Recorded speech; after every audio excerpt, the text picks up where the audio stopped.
Liverpool to be without Brazil duo for Watford after request to move game rejected. The international break is set to provide more strife for Premier League clubs this month after September's farce involving South American players traveling to red list countries.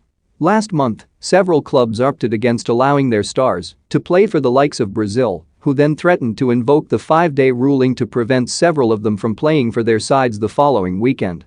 This time around the players are heading off for duty after an agreement was reached to allow them to play upon their return, but Liverpool pair Alisson Becker and Fabinho still look set to miss the Reds' trip to Watford after the promoted side opted against granting a kick-off time change request.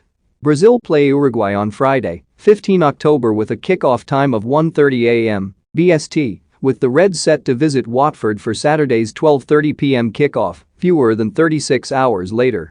It means the duo are unlikely to feature, given the time needed to fly back and prepare adequately for the match. The Times report that Liverpool did request to delay kickoff until 7:45 p.m. that evening, but the home club suggested a switch at this stage would inconvenience supporters, with the game having been selected for coverage in the current time slot by BT Sport since August. In turn, Liverpool will therefore have a decision to make, not just for that fixture, but the midweek Champions League game against Atletico Madrid too. The duo could feasibly head straight to Spain rather than back to Merseyside, as quarantine measures once back in the UK make a second overseas trip a dubious possibility. It could, however, all change again if any further travel guidelines are issued in the next 2 weeks. Kevin Keller would be the natural stand-in for Alisson in goal for Liverpool, while Jordan Henderson is the most likely candidate to step into the deepest midfield role in place of Fabinho.